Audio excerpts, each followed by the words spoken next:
Okay.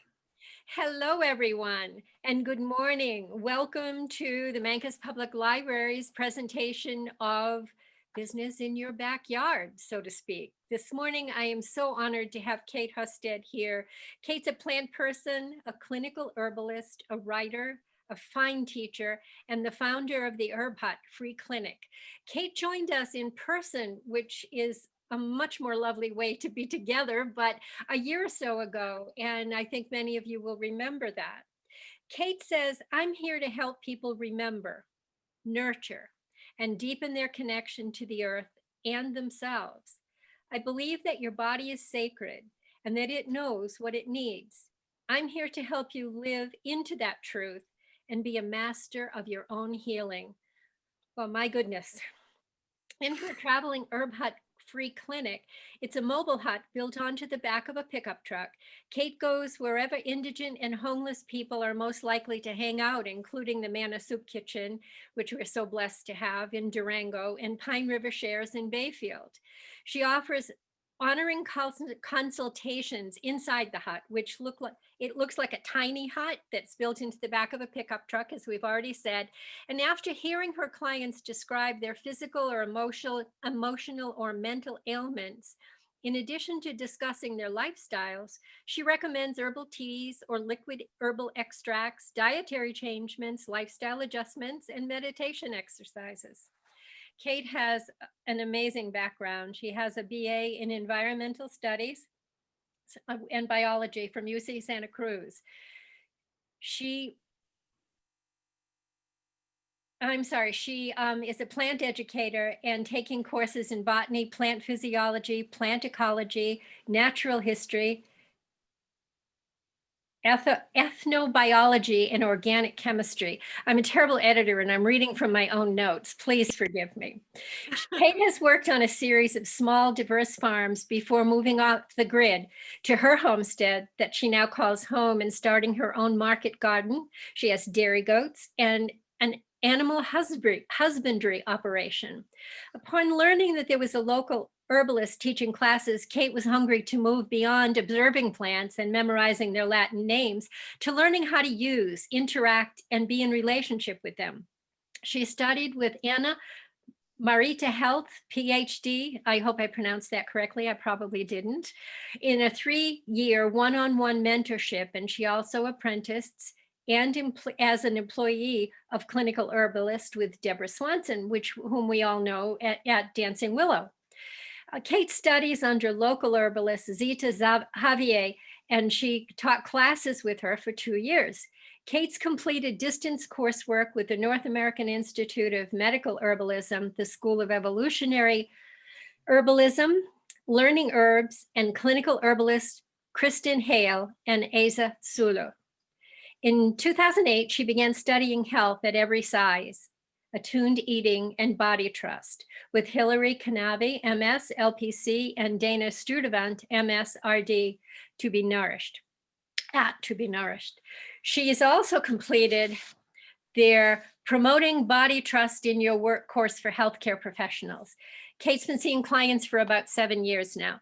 That's kind of a long background, but I felt it necessary just to fill you all in, if you don't know Kate, of what a treasure we have here locally that I just want to introduce you to her. So Kate, I love your resonance and wisdom about plants. When did you first know that your life would be so intertwined with the plant world? Oh, great question. Thank you, Midge. Thanks for that introduction. When did I first know? I've kind of always been a plant person. I was a tree climber as a kid, and I had my set of favorite trees. And I think something really clicked in me when I showed up to school at UC Santa Cruz. I had decided to go there without ever having visited the campus. And when I showed up, I saw redwood trees for the first time. And I was just like, oh my God, I have come to the right place. And I just, from that moment forward, decided to spend all my time in the redwood trees. And that's, as you mentioned, when I started taking classes, all the plant classes I possibly could. And I started growing a garden, learning how to grow vegetables and working on farms. And it became clear pretty quickly that I would need to be in a profession where I could have my hands in the soil and be outside and be interacting with the plants. Sounds perfect, Kate. So you've mentioned Santa Cruz, where you found the redwoods. Where did you grow up? Great question. I'm kind of all over the place. I was born on the East Coast in New York, and when I was about 10, my family moved to Denver. And then I went to boarding school back on the East Coast, and then I went to college in California. So I've bounced around a fair amount. Well-rounded, I think we would say. I just love the idea of your herbal hut. When I first discovered it, I was like, "Oh my God, this is amazing!" What was the impetus? What gave you the inspiration to do this? Yeah, thanks. Let's see. So when I got the idea to start the herb hut, I was serving on the board of directors at Durango Natural Foods. And there was a friend of mine who was on the board too, and she was growing a vegetable garden, and she was donating the vegetables to the La Plata Family Center. And she showed up at a meeting one night and she said, "Oh, I just came from the La Plata Family Center to drop off vegetables, and their pantry is out of non-perishables. They don't have any food left." And it's like, it's a little embarrassing to admit this, but I feel like it's important to admit because I feel like it's true for so many of us. But that moment was, this light bulb went off in my head, and I understood finally on a different level, oh my God, there's people in my community who don't have enough food. And I think I probably, knew that on an intellectual level before, but it hadn't really like entered my personal world yet. And that was striking. And I drove home from the meeting that night. And as I was driving home, this idea just kind of entered my head like, oh my goodness, I have this passion, and I feel like I have this gift to offer the world. And I think what I need to do is offer it for free. I had been studying herbal medicine, and it was the beginning of my career, and I was kind of trying to find my place in the world of herbal medicine. Um, and I knew how cost prohibitive it was. If I hadn't been making herbal medicine for myself, there would have been no way that I would have been able to afford it regularly.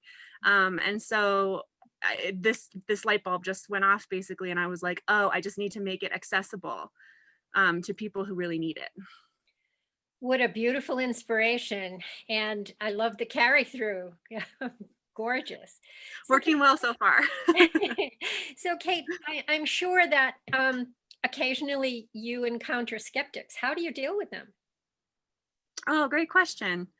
Um, you know, I don't really see it as my job or my role to convince people of something that they're not ready for or that they don't, believe in. As part of the core of my philosophy when I practice herbal medicine is just to meet people where they are. And so everybody's taking their healing journey at their own pace, and they're ready for what they're ready for, and they're not ready for what they're not ready for. And that's perfectly okay. And so I really like to take things one step at a time so that it's manageable and doable, and so that people are 100% behind what they're doing. And so, when we work on changes that people are ready for. And because herbal medicine has taken historically such a backseat to allopathic Western medicine, it's not for everybody right now. Not everybody gets it. Not everybody's interested, and that's perfectly fine. That said, though, I will say that, especially at the free clinic, because there's a little less risk to trying something if it's free, I do get handfuls of people who will come and be like, is that really going to work? Like, I don't know about that. and they'll take something and then come back to me later and tell me how surprised they were that something helped them. And that happens a fair amount. And that's really fun. That's really the most fun stuff to see. So What a great answer. Thank you. I love that spirit of allowing when time is right, because isn't that in a way a metaphor for our lives? Oh, so true, Midge, It's so totally. perfect. Thank you. Yeah. I know you must have many, many success stories, but is there one that pops into your mind in particular that you'd like to share with us today? Oh, thank you. Yeah, like you said, there are a lot that come to mind. I've seen a veteran with PTSD be really significantly helped and reduced panic attacks with stress relieving herbs. I've seen someone who went to the hospital with digestive upset, just vomiting constantly, and got discharged without really having their problem solved. And just a little bit of chamomile and wild yam just like kind of cleared them up right away. That was a really amazing case. Um, I feel like the one that I feel most qualified to talk about is my own. The whole thing that got me started on the path of herbal medicine was when I was a young adult in my early 20s. I was experiencing chronic urinary tract infections, and I would go to the doctor and take a round of antibiotics and feel better for like a month or two, and then end up back in the doctor's office again. And at some point, I started to get worried about taking antibiotics so often and realized that I needed to try something different. I ended up in a naturopath's office. She gave me some herbs. It really started my whole journey with plant medicine. And that was the thing that turned that condition around for me. And I never had to take another round of antibiotics for that again. And that was kind of the moment where I went, oh, I need to learn how to do this for myself. And I feel like that's the story of so many herbalists. And so many of us, we come to it because we have some kind of health issue or chronic condition that isn't being resolved in the allopathic tradition. Yeah. Well, I think that is a huge success story. Thank you. Perfect. So, Kate, when you're not ministering to folks who need your medicine and counsel or working with your farm, what do you do for fun? What do you enjoy doing? Oh, thanks. Let's see. I have a husband and a son, and we live kind of out here, isolated on a hilltop. So I like spending time with them and walking around in the woods here. We like to go climbing on the weekends, rock climbing. I like to go for runs and bike rides. I love to read. I do a lot less reading now that I'm a mom, but podcasts have kind of taken the place of reading in my life. So I love listening to stories. Yeah. Great, great. So, Kate, the real reason we're here today is to introduce you and your work to people in the community. And I'm just going to say, I'm taking one of your classes right now, Herbs for Boundaries and Self Protection. And I am just getting so much out of this class. I know a little bit about herbs. I've dabbled over the past, I don't know how many years, but this has been so grounding for me. So, with that said, I would like to turn this over to you now to talk about the work that you're offering in classes, and just take it away, Kate. And thank you so much for being here. Oh, thank you so much, Midge. Thank you so much for having a great time in Herbs for Boundaries and Protection. I'm so glad to hear that. Yeah, so I have a few online courses available out in the world right now, and you can find those on my website at www.katehusted.herbalist. So that's KATEHUSTED herbalist.com. And while you're there, sign up for my newsletter because I am planning to launch a new program this December, which would be a subscription called Plant Medicine Circle, where I'll be teaching at least one class a month on the topic of herbal medicine making, etc. And it'll be at a super affordable price. It'll be a really good deal. So if you like this class, then definitely sign up for my newsletter so you can be notified when those further ones show up. Yeah, and so Midge invited me here today to talk a little bit about the immune system as well. And I think it's such a perfect moment to be talking about our immune systems and how we can take care of ourselves going into the fall and winter season.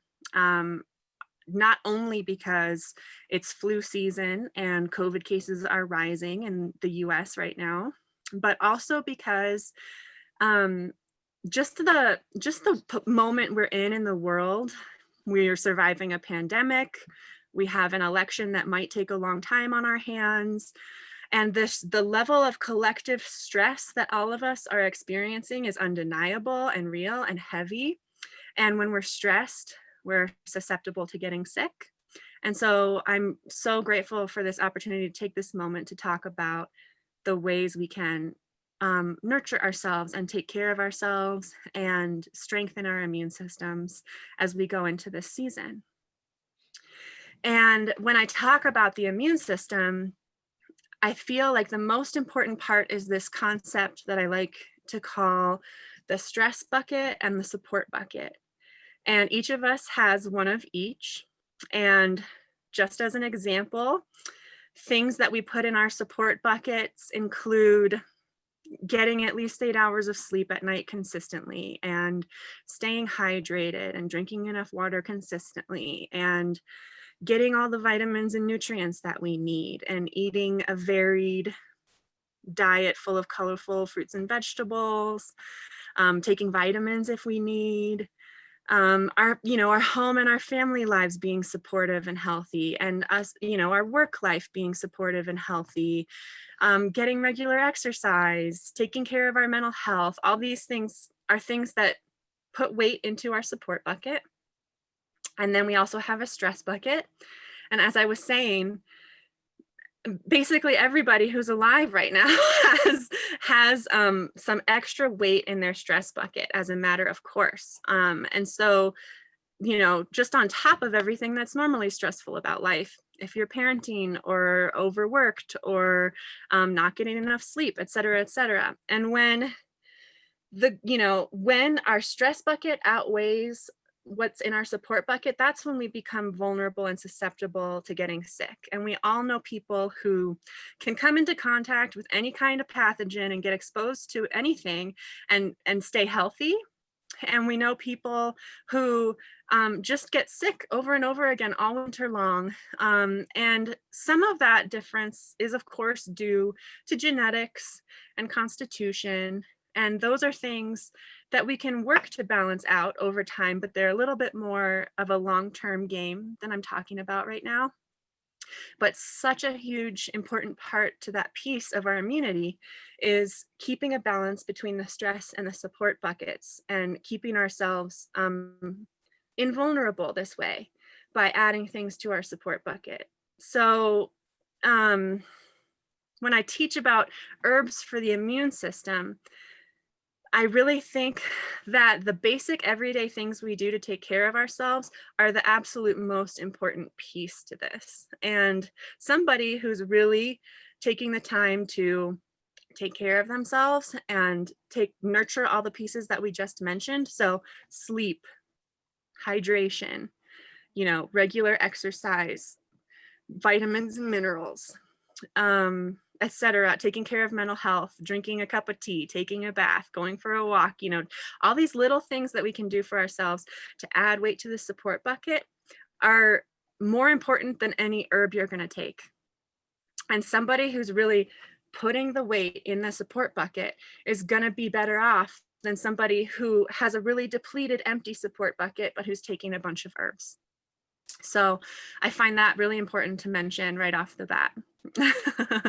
And, like I said, this moment is particularly stressful on all of us. And those are the moments that it becomes the hardest to take care of ourselves.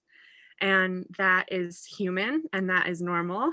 And you're not doing it wrong if you're finding that to be true right now. And so I just want to emphasize that every little piece, every tiny little step you can take to put in here really makes a difference. If it's just 5 minutes a day of something that you choose to do to take care of yourself, that is making all the difference. So I just wanted to say that. And then I'd like to talk about some more easy, accessible ways to incorporate herbal medicine into our daily routines and ways to pour herbal medicine into our support buckets if we desire. And the reason I want to talk about kind of typical kitchen remedies today is because when coronavirus first showed up in the US, all of a sudden, all these fancy antiviral herbs just like disappeared from the shelves. and and they were just impossible to find. And that could happen again this winter, you know. And so it's not really interesting to me to be like, you need to go find this exotic herb from this particular source. And maybe it'll be there and maybe it won't.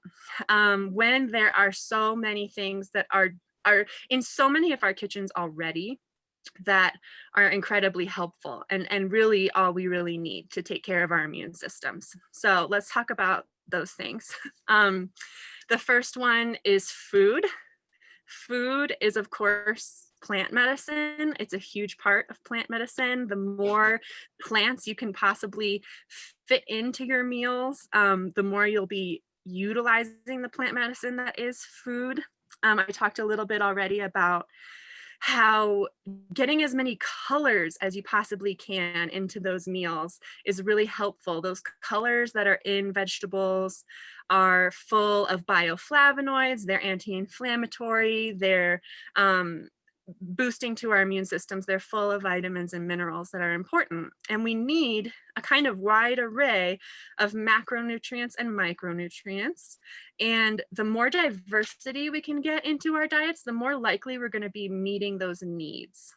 And so one other way I really like to do this is to use the spices that are already on my shelf. So any spice basically that's on your spice rack right now is medicinal and is going to help boost your overall health, help get you those micronutrients that you need, and boost your immune system. So rosemary, oregano, sage, thyme, all of those things are incredibly antimicrobial. So they'll actually actively help you fight any pathogens that you encounter.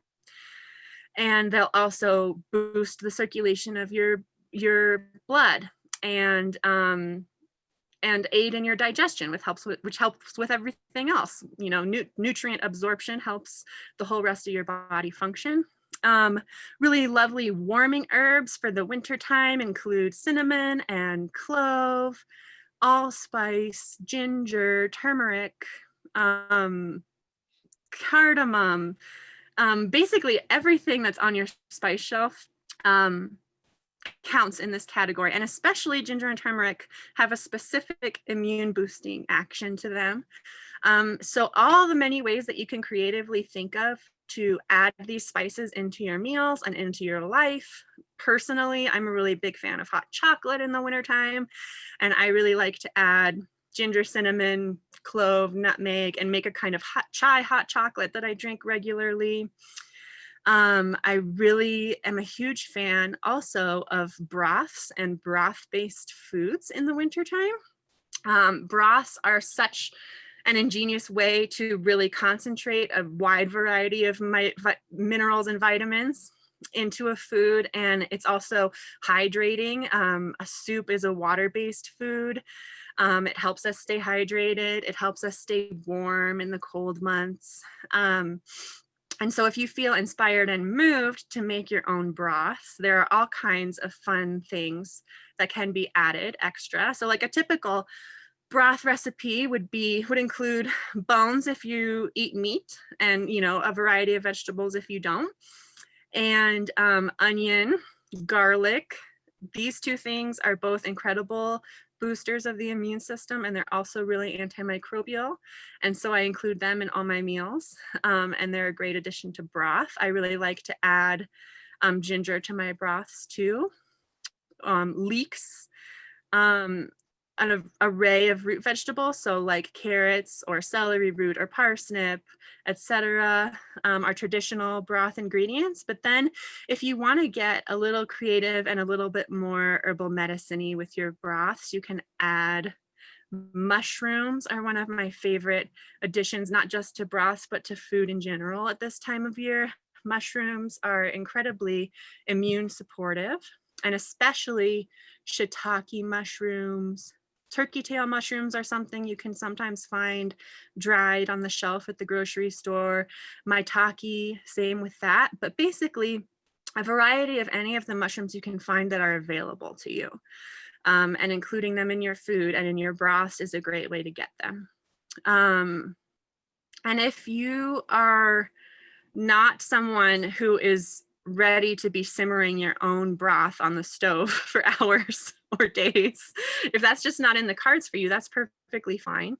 Buying bone broth or vegetable broth at the store is a perfectly fine substitute, and making soups with it. Or if you're not into making soups either, you can still incorporate broths into your regular meals, like cooking your rice in a broth instead of just plain water, or cooking any kind of grain that you're making anyway in a broth instead of using just plain water is a great way to get extra those extra plant medicine that we're talking about here. Rose hips are something I have right here that are full of vitamin C. They're something that grow in our region, and rose hips are just the fruit that's made by rose bushes.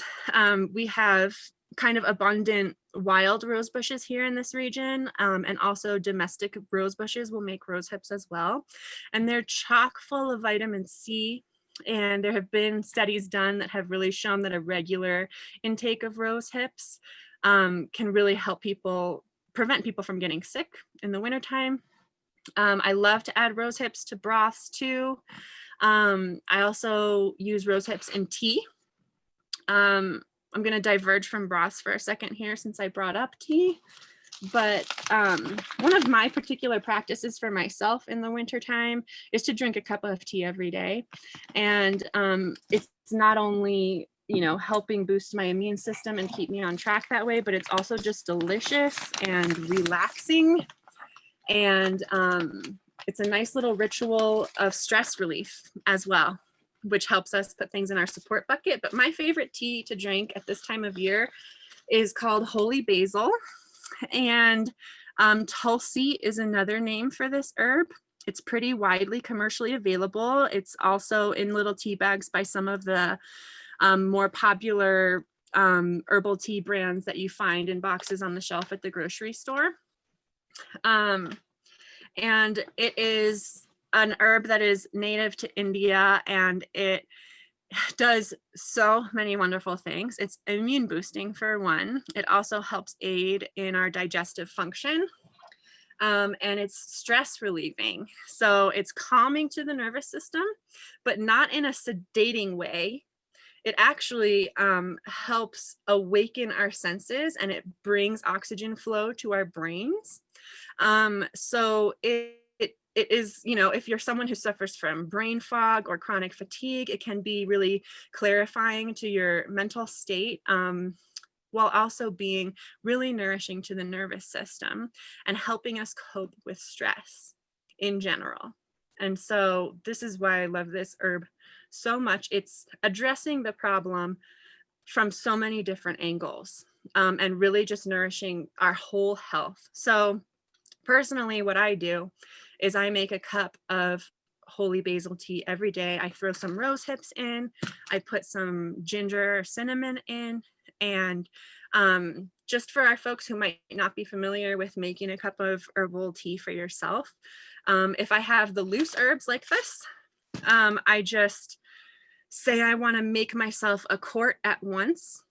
I'll put about a small handful of herbs into my quart jar, and then I'll cover it with boiling water, and I'll cover it with a lid, and I'll let it sit for at least 15 minutes. When you're making a medicinal herbal tea, 15 minutes is a good minimum time to really extract all the constituents from those plants into the water. And then if I feel like it, I will strain the herbs out and pour myself a cup and put the rest in the fridge and store it there for, up to 3 days or so, and drink on it as I see fit. I usually drink at least a cup a day. If you're really looking for a solid medicinal dose, 2 or 3 cups a day is even better. Whatever you can manage in reality is wonderful. And if you're just making a cup at a time, you can put about a tablespoon of herbs per cup. And if you want, you can let those herbs steep, anywhere between 15 minutes to overnight. And the longer you let them steep, the more vitamins and minerals will extract as well. And that brings me to thinking about plants that contain a whole lot of really rich vitamins and minerals, and including these in potentially teas or especially broths if you're infusing your own broths. One of those is one I have right here. This is Oat Straw. This is another one that's really widely commercially available. I like to combine oat straw with nettles. Here's some nettle leaf, oat straw. Another really nutrient-rich herb is alfalfa. Raspberry leaf also falls in this category. Red clover flowers fall in this category. And I think of consuming these herbs as kind of like taking an herbal multivitamin. And so all the same rules apply that I just talked about for steeping teas. You can steep a tea full of those herbs overnight, preferably, since it's the vitamins and minerals that we're going for. And if you can add any or all of those herbs to a broth that you're creating for yourself too. If you bought your own broth at the grocery store and you're not making it for yourself, and you just have limited time, another way to infuse herbs into that is to just pour it out onto the stovetop, throw in, maybe some of the nutrient-rich herbs we just talked about, and some anise, cinnamon, clove, ginger, turmeric if you feel moved, onions, garlic, all these things can be simmered in a store-bought broth for about 20 minutes, and they will definitely infuse the broth with the constituents of those plants and get you those benefits. So that's a quicker, easier option for that kind of thing. One other, I think, final remedy that I'll talk about is fire cider, which is a really fun one to make in your own kitchen. And fire cider is technically called an acetum in herbal medicine terminology, and that just means that it's plants extracted into vinegar, and usually we use raw apple cider vinegar, as our base. And so to make my own fire cider, what I'll do is get myself a pint jar, or however big a jar you want, and I'll chop up really finely onions, garlic, maybe some jalapeno peppers if you're into that sort of thing, turmeric, ginger, horseradish root, which we can find fresh in the grocery stores now, and whatever else I feel moved. If you feel moved to add berries or something and get creative, feel free. It will make it a beautiful color. It will add those bioflavonoids we've been talking about. So you can be as creative as you like, but I chop up enough plant material to fill my jar. And then I top my jar off with apple cider vinegar. And then I'll cut out a little piece of freezer paper to put in between the top of the jar and the lid of the jar. And the reason for that is that apple cider vinegar will cause any metal jar lid to rust. And so if you have a plastic jar lid, you're doing fine. If you have a metal jar lid, put a little bit of freezer paper or butcher paper in between the lid and the jar, and store it in a cool, dry place that's about room temperature. I'm sorry, I didn't mean to say cool, I meant to say dark. So a dark room temperature place that's not getting direct sunlight, and store it there for 2 weeks or so. If you want, you can add honey to your mixture. I almost forgot to add, and that will make it a little bit less bracing when you consume it later. And honey also is boosting to our immune system. It's also antimicrobial. It's totally counts as a health food. So if you prefer to put honey in there, do that. And then after 2 weeks, I get my jar, I strain out the plant material, and I store my jar in the fridge. If I need to keep the freezer paper on it, I'll do that. And I can just, what I like to do, I think this stuff is delicious, and I'll just take a shot of it every day. If you are not into taking it straight, which is understandable because it can be really, it's really warming. And the reason that it works is that it's full of antimicrobial things, and it's really strongly stimulating our circulation of our blood flow, stimulating the circulation of our lymph, and it boosts our immune system in that way by basically enlivening our body systems and warming us up, literally. And if you don't want to take it in a shot straight, you can just add it to your cooking in any place that you would add vinegar. You could mix it into a salad dressing. You can, put it on your Brussels sprouts or anywhere else you would use vinegar. You could add it to cocktails or any kind of fun beverage. It tastes really delicious in there. And so these are the kind of everyday home remedies, ways I think about increasing my plant medicine intake on the regular during this flu season. I'm trying to think if there's anything else that I wanted to add today. Oh yeah, there were a few herbs that I also like to add to broths that I forgot to mention. One of them, if you feel like going and acquiring some herbs, astragalus root is a really wonderful immune booster. It's especially helpful for those people who find themselves getting sick over and over again during the season.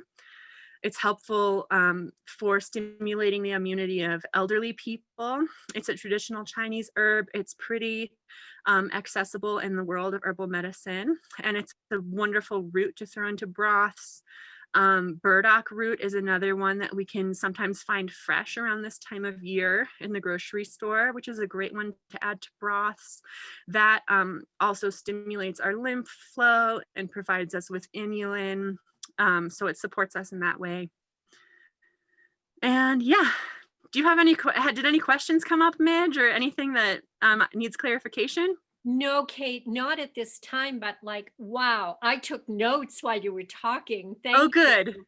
And I hope everybody else will. We're recording this now and it will be played back live later. Be played back later through our website. So wow, you gave us so much support in that support bucket this morning. Thank you. My pleasure. It's common sense and it's really just slowing down and listening, isn't it? Yeah. Yes, Cool. thank you for that. Yes, thank you.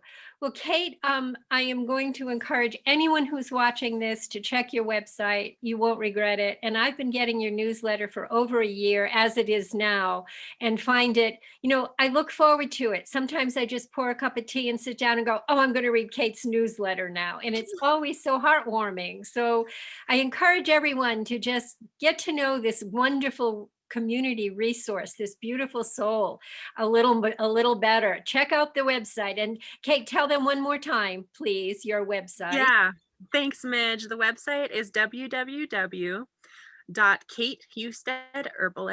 So that's spelled KATEHUSTED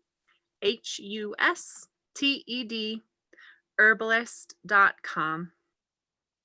And I'm going to take the liberty of saying, if anyone does have questions for you, they can reach you through your website. Is that an okay thing to put out there this morning? Fine. Yes. Okay. Hi, Midge's dog. Blessings and thank you so much.